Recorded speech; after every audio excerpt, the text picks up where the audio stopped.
Okay. So we jumped into FEDC 4, 5, and 6, but we want to make sure that we go back to the foundation of FEDCs 1, 2, and 3. Because like I talked about at the beginning, we don't necessarily see the executive functioning skills at the time that our children are developing FEDCs 1, 2, and 3. But it's important that we consider this foundation and how do we make the foundation as wide and deep as possible in order to support the development and growth of those higher FEDCs in conjunction with the executive functioning skills that we're hoping to promote in our children as well.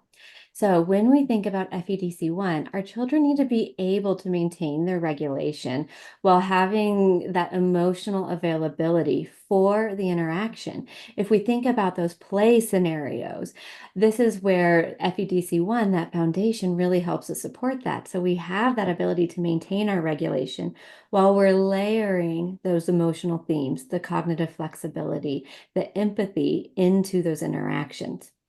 Our children in FEDC1, we want to see that tolerance of the stretch of their executive functioning skills. Again, the response inhibition, the emotional control, while maintaining their self-regulation in those interactions. Additionally, our children, we want to see that ability to share their focus and attention in the play, in the interactions, in order to allow them that opportunity to participate in those higher level cognitive and developmental skills that we need in order to promote the development of the executive functioning skills. And then in FEDC2, that engagement and relating, we want to help promote and foster our children having that internal drive, that intrinsic mobilization to interact and establish and share in those joyful experiences with both peers and adults. So this is going to help support that foundation for those affect-based interactions, which is going to lead to those higher level cognitive, academic, and social interactions that we hope to help promote within the executive functioning skills.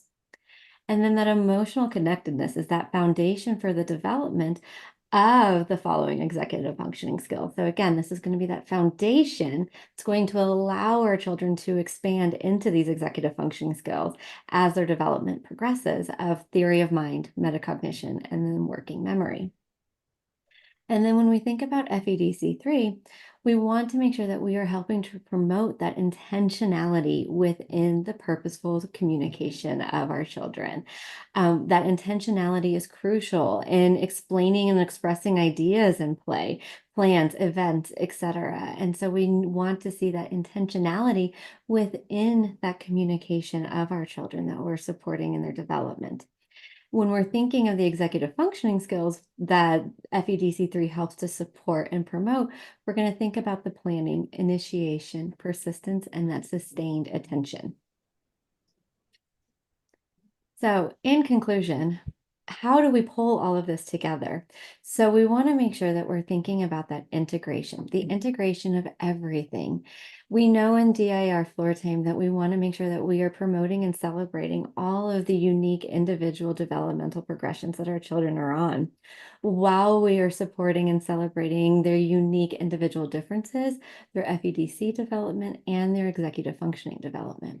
So while using all of these strategies, maintaining the relationship, supporting the unique developmental trajectories that our children are on, and celebrating it, we're going to be able to help to integrate and pull together all of these components to allow our children to continue to grow, develop, and foster in their interactions and day-to-day play. So thank you, everybody. Thank you. And these are the references that we referenced while we are putting this together. And we are open for questions. I saw there was one question in the chat.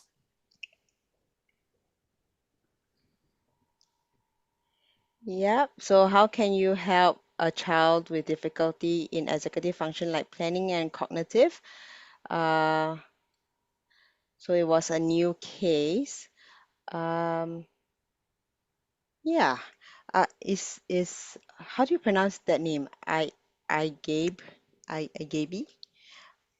Um, would I wonder if where the child is at in terms of his FEDCs.